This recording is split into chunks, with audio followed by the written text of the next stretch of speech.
नमस्कार दोस्तों, मेरे YouTube channel easily explained everything में आपका स्वागत है। आज हम बात करेंगे कि ये जो बिजली के तारों पर पंछी बैठे रहते हैं, इनको इलेक्ट्रिक शॉक क्यों नहीं लगता। इवन ये हाई टेंशन लाइन पे भी बैठे रहते हैं तो भी इन्हें कोई इलेक्ट्रिक शॉक नहीं लगता। तो सीधे अपने टॉपिक पर चलते हैं। और ये जो स्क्रीन पर आपको दिख रहा होगा, बहुत सारे पंछी एक इलेक्ट्रिक वायर्स पर बैठे हुए हैं और बैठ के आराम से गाना भी गाएंगे और धीरे से उड़ भी जाएंगे, लेकिन इनको कभी इलेक्ट्रिक शॉक नहीं लगेगा। इसका जो सबसे बड़ा कारण है वो होता है एयर का ब्रेकडाउन वोल्टेज। तो जो एयर का ब्रेकडाउन वोल्टेज होता है वो 30 kV पर सेंटीमीटर होता है। अगर हम अपने मोहल्ले में जो इलेक्ट्रिक सप्लाई डिस्ट्रीब्यूट की जाती है, अगर हम उसकी बात करें तो उनके तारों के बीच का जो डिस्टेंस होता है, ये जो दो तारों पर पंछी बैठे हुए हैं, अगर हम इस डिस्टेंस की बात करें तो नॉर्मली 1 फीट के करीब होता है। 1 फीट का मतलब लगभग 30 सेंटीमीटर, लगभग 30 सेंटीमीटर। यानी अगर 30 सेंटीमीटर के इनके बीच की डिस्टेंस है और पर सेंटीमीटर 30 kV ब्रेकडाउन वोल्टेज है अगर एयर का, तो 30 इंटू 30 यानी 900 kV जब इन दोनों तारों के बीच का वोल्टेज डिफरेंस होगा, तब जाकर के कहीं यहां पर एक ब्रेकडाउन होगा और एयर के थ्रू करंट फ्लो होगी और इन पंछियों को कुछ होगा। तो ये जो एयर का ब्रेकडाउन वोल्टेज इतना ज्यादा है, ये एज ए इंसुलेटर काम करता है कि इन पंछियों से होकर के कोई करंट फ्लो नहीं होती है। इसी वजह से ये पंछी सुरक्षित रहते हैं। और ये जो नॉर्मली कॉलोनी में सप्लाई होती है, ये सप्लाई जो है मैक्सिमम जो रेंज की होती है वो 440 या 33 kV की होती है। अब आते हैं, कभी कभी क्या होता है, आप देखेंगे दो तारों पर पंछी बैठे रहते हैं और एक दूसरे के से चोंच लड़ाते रहेंगे, फिर भी उनको करंट नहीं लगता है, जबकि वो तो पाथ पूरा हो गया। तो इसका एक जो बड़ा रीजन होता है वो होता है कि पंछियों के जो पंजे होते हैं, उन पंजों, ये जो पंछी जब तार पर यहाँ बैठे हुए हैं, ये जो आपको स्क्रीन पर दिख रहे हैं यहाँ पर, इसमें जो पंछी तार पर बैठा है, इनके पंजों पे जो सेल होते हैं वो डेड सेल होते हैं। और डेड सेल का जो रेजिस्टेंस होता है वो लगभग 1 लाख ओम यानी 1 मेगा ओम के करीब होता है, बल्कि उससे ज्यादा ही होता है। 1 लाख ओम तो ह्यूमन हैंड का होता है। तो 1 लाख ओम अगर उसमें कोई कट नहीं है, गीला नहीं है, कुछ नहीं है, और दोनों पंछी अगर सूखे हुए हैं और दो तारों पर बैठ करके, अलग अलग वोल्टेज के दो तारों पर बैठ करके और एक दूसरे से चोंच लड़ा रहे हैं, तो भी उनको करंट नहीं लगेगा। कारण ये है कि इनके पंजों में जो डेड सेल है उसका रेजिस्टेंस है 1 लाख ओम। अगर हम 440 वोल्ट भी दोनों फेज टू फेज वोल्टेज मान के चलें, तो इनके थ्रू जो करंट फ्लो होगी वो लगभग 4 to 5 मिली एम्पियर करंट होगी।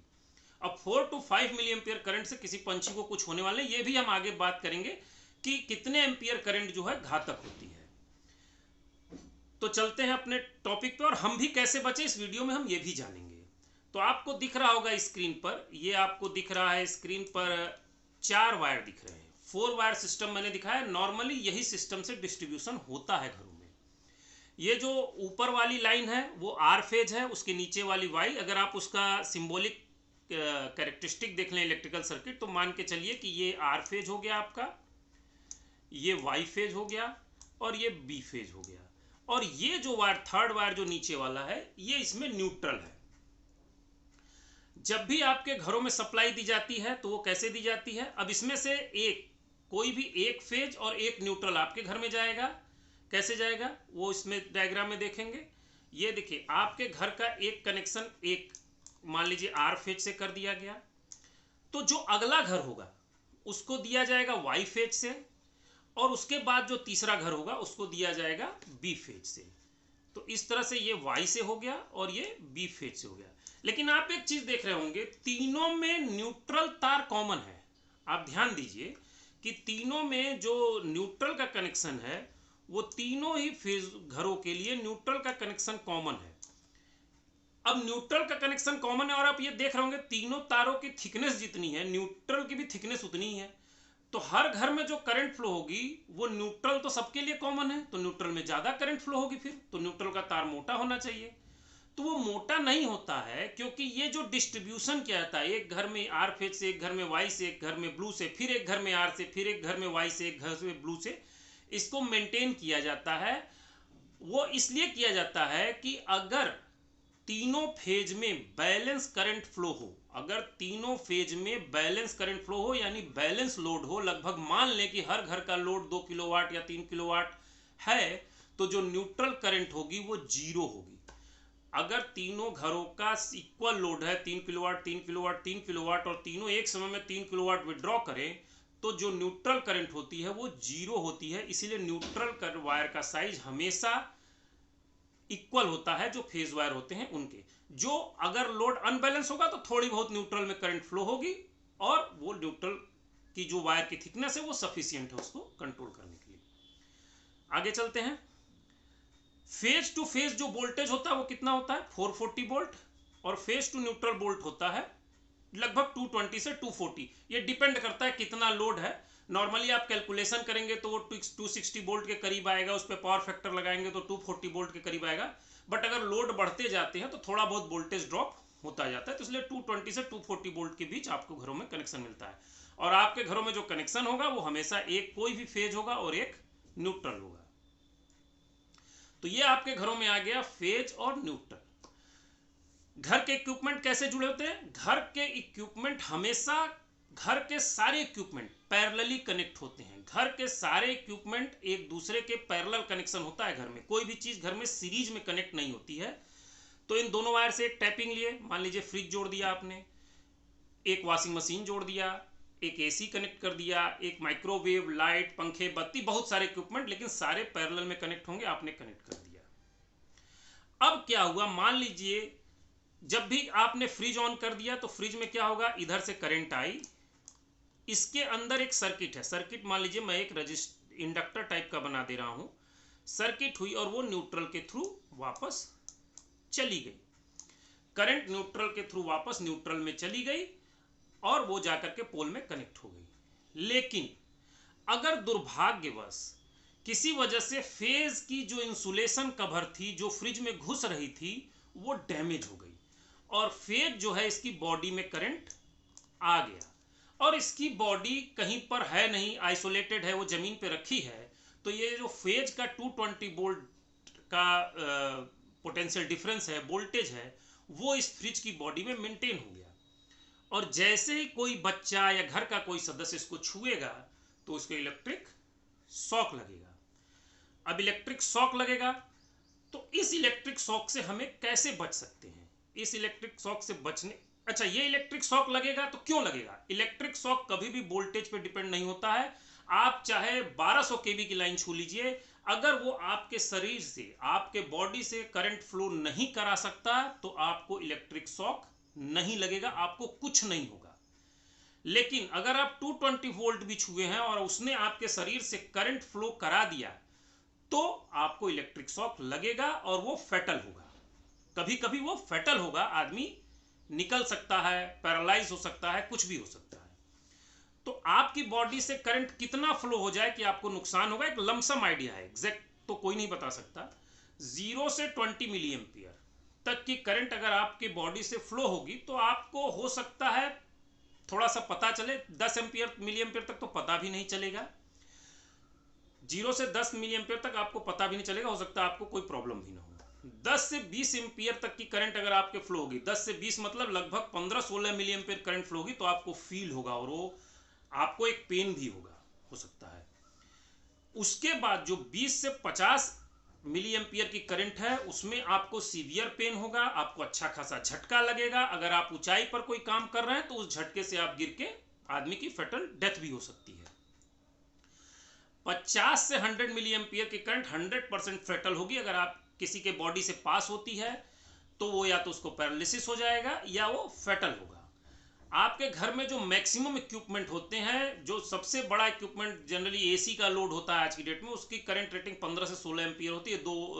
2 टन का अगर एसी आपने घर में लगा रखा है तो नॉर्मली घर के इक्विपमेंट जो होते हैं वो मैक्सिमम जो है 1 एम्पियर के सब नीचे ही होते हैं। आपके घर का जो सर्किट ब्रेकर होता है वो जो है, अगर नॉर्मल जो होम अप्लायंस, पंखा, ट्यूबलाइट वाला जो लो पावर वाला सर्किट है वो 1-2 एम्पियर पे तो ट्रिप कर जाता है। तो 100 मिली एम्पियर की करंट बहुत घातक हो गई। अब इनसे बचने के लिए क्या करें? तो इस बच्चे को करंट न लगे इसके लिए क्या करते हैं कि हम अर्थिंग यूज करते हैं। और अर्थिंग कैसे यूज करते हैं?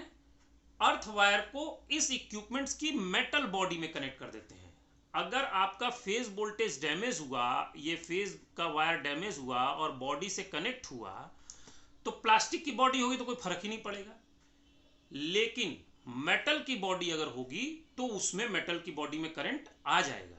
तो उसको क्या करते हैं कि सबकी बॉडी को आपस में कनेक्ट करके एक अर्थ वायर के थ्रू उसको ले जाके अर्थ कर देते हैं। अब लोग ये तो बोल देते हैं अर्थिंग लगा दो और जो है आप बच जाओगे। क्यों बच जाएंगे? फेज वो धारा को आप पसंद आ गए, वो आपको ही पकड़े रहेगी, बोलेगी हम अर्थिंग वायर से लीड से क्यों जाए।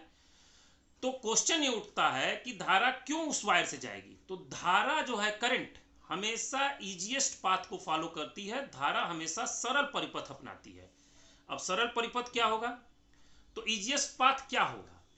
धारा के केस में अगर हम एक फेज वायर ले ले, जैसा स्क्रीन पे दिख रहा है, यहां पर हम एक लकड़ी का लट्ठा इससे कनेक्ट कर दिए, एक प्लास्टिक बोतल है, भले उसके अंदर पानी भरा है, बाहर से अगर वो सूखा है उसको कनेक्ट कर दिए, कोई बच्चा इसको छू रहा है, और एक ये मेटल की रॉड है हमने कनेक्ट कर दिया। तो इस केस में क्या होता है, जो लकड़ी का लट्ठा है, जो ये लकड़ी दिख रही है, अगर ये ड्राई है तो इसका रेजिस्टेंस इनफाइनाइट होगा। अब ये जो बोतल है, अगर बोतल की बात करेंगे तो इसका भी रेजिस्टेंस इनफाइनाइट होगा, चाहे इसके अंदर पानी भरा हो, बट प्लास्टिक का इंसुलेशन रेजिस्टेंस इनफाइनाइट होगा। अब आते हैं हम ह्यूमन बॉडी पर, जिसका कि हमारा विषय है।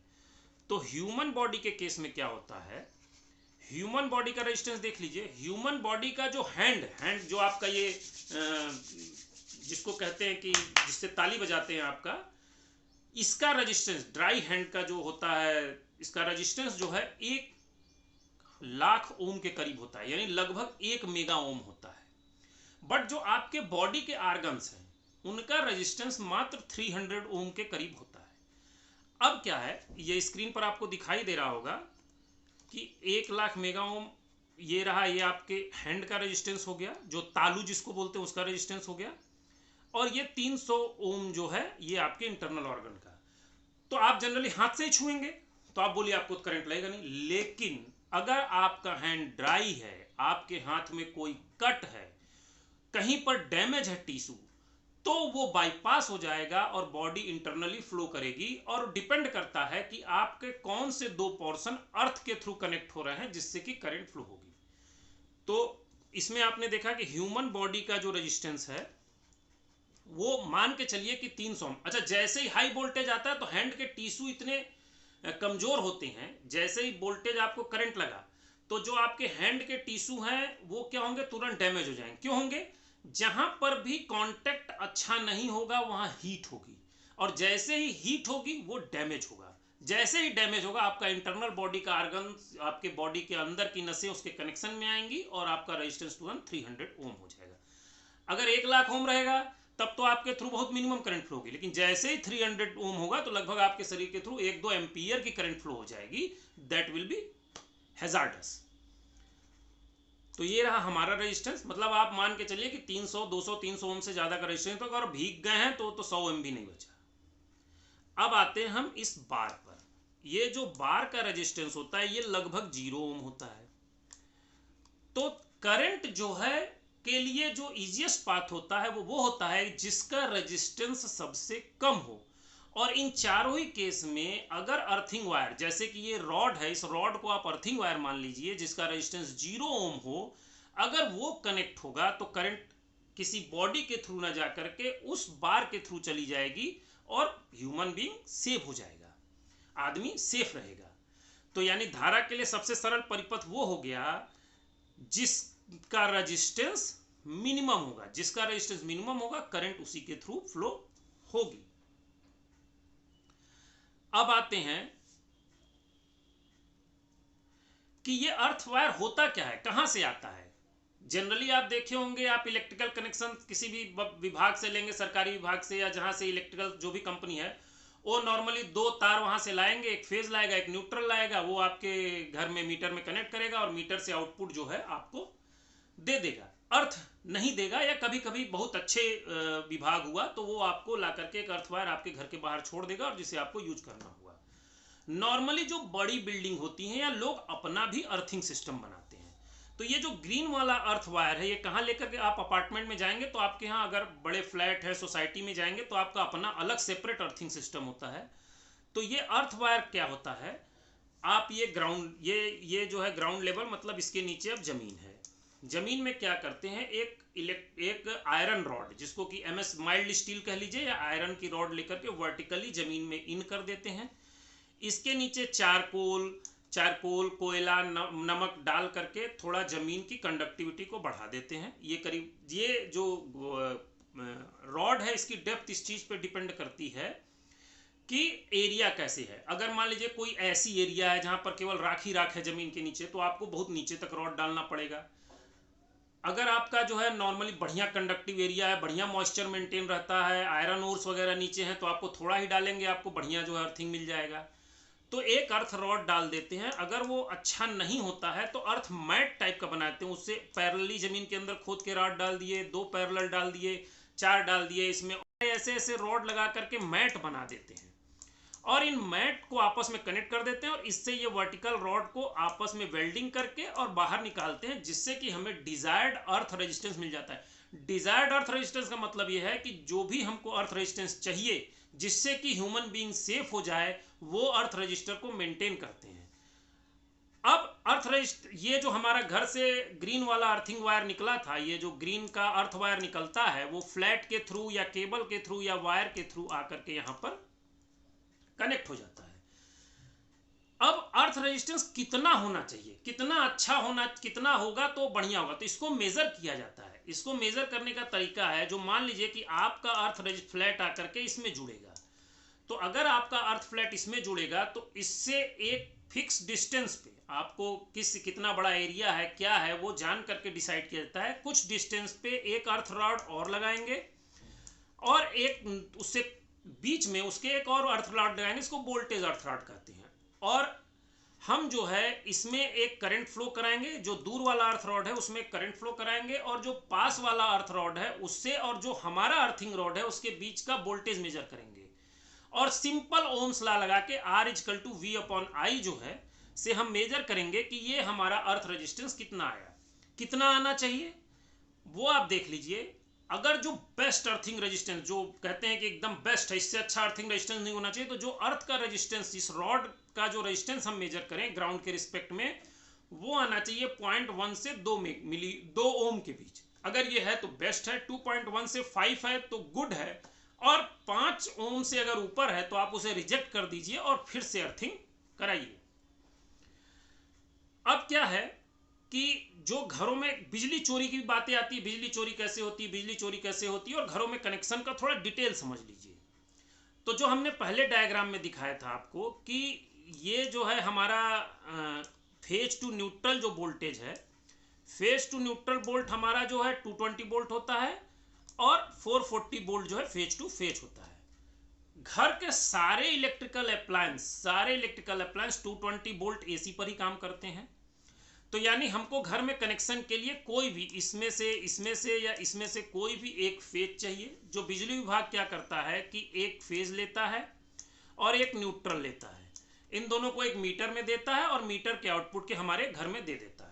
और अर्थिंग जो है नॉर्मली अगर आप सोसाइटी अपार्टमेंट में हैं या अपने मकान में रह रहे हैं तो आपको अपना अर्थ पिट बनवाना चाहिए और उस अर्थ पिट से घर की अर्थिंग वायर को, जो ग्रीन वाली वायर पूरे घर में रन कर रही हो, उसमें कनेक्ट कर देना चाहिए।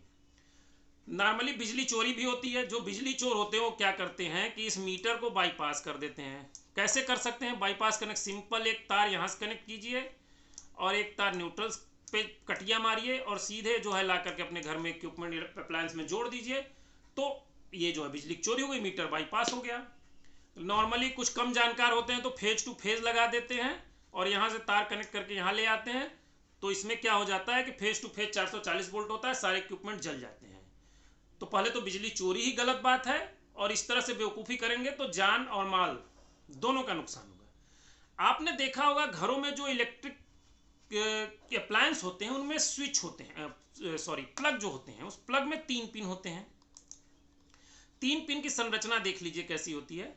जो ऊपर वाला पिन होता है वो सबसे बड़ा और लंबा होता है, बाकी 2 पिन जो है छोटे होते हैं। ये आपका अगर सॉकेट प्लग टॉप हम देखें जिससे कि कोई भी कनेक्शन होना है तो कुछ इस टाइप का होता है। तो जो तीसरा ऊपर वाला पिन होता है वो बड़ा क्यों होता है? वो बड़ा महज इसीलिए होता है क्योंकि अगर आप रेजिस्टेंस R = ρL/A, तो जितना बड़ा एरिया कर देंगे उसका रेजिस्टेंस उतना कम हो जाएगा, और जब एरिया बड़ा करेंगे रेजिस्टेंस कम होगा, और करंट हमेशा सरल परिपथ अपनाती है। तो आपके इलेक्ट्रिकल अप्लायंस के बॉडी में कोई भी करंट अगर फ्लो होगी तो सबसे पहले इसी बड़े वाले वायर के थ्रू अर्थ हो जाएगी और घर का हर मेंबर सेफ रहेगा। इसके लंबा होने का कारण क्या है? इसके लंबा होने का कारण यह है कि घर में फेज और न्यूट्रल इक्विपमेंट में जाने से पहले ही आपका जो अर्थ है वो कनेक्ट हो जाएगा। तो यानी पहले अगर आपका फेज कनेक्ट हो गया, उसी समय किसी ने बॉडी छुआ है और अर्थ बाद में कनेक्ट हो रहा है, तो उस देर दौरान तो करंट में जाएगा और फ्रैक्शन ऑफ सेकंड में सारा काम हो जाता है।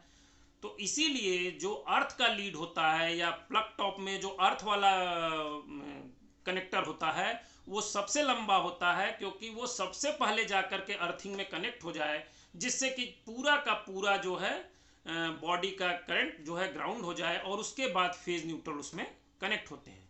अब प्रश्न ये उठता है कि जो करंट जो है फेज से बॉडी में जा रही थी, जो हम लोगों ने अपने स्लाइड में देखा कि इलेक्ट्रिकल, ये मान लीजिए आपका कोई इलेक्ट्रिकल इक्विपमेंट है, ये कोई इलेक्ट्रिकल इक्विपमेंट है, इसमें ये फेज आ गया और ये न्यूट्रल आ गया। तो फेज करंट न्यूट्रल में क्यों नहीं चली जाती है? उसके लिए अर्थ की क्या जरूरत है? तो न्यूट्रल में वो नहीं जा सकती क्योंकि न्यूट्रल बॉडी से नहीं कनेक्ट है।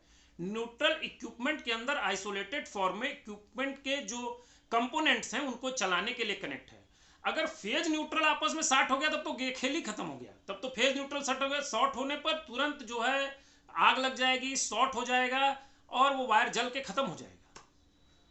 तो हमें लगता है, और अच्छा दूसरी चीज, अगर ह्यूमन बीइंग को सब बचने का एक तो तरीका अर्थिंग है, दूसरा आप जब भी कभी इलेक्ट्रिकल का काम करें, जब भी आपको घर में कोई इलेक्ट्रिकल का काम करना हो तो अपने आप को आइसोलेट कर लें, रबड़ की चप्पल पहने, प्लास्टिक के चेयर पे अगर खड़े होकर काम करना है तो करें, कोई दूसरा आदमी आपको टच न करे, और आप भी कोई दूसरा कंडक्टर या कोई भी दीवार या किसी भी आयरन पीस को टच, आयरन पीस जो कि अर्थ से कनेक्टेड हो, उसको टच न करें। तो इस तरह से आप सेफ होंगे। हमें लगता है इतने वीडियो में आप समझ गए होंगे कि पंछियों को करंट क्यों नहीं लगता है, बिजली क्यों चोरी होती है और आप कैसे सुरक्षित रह सकते हैं।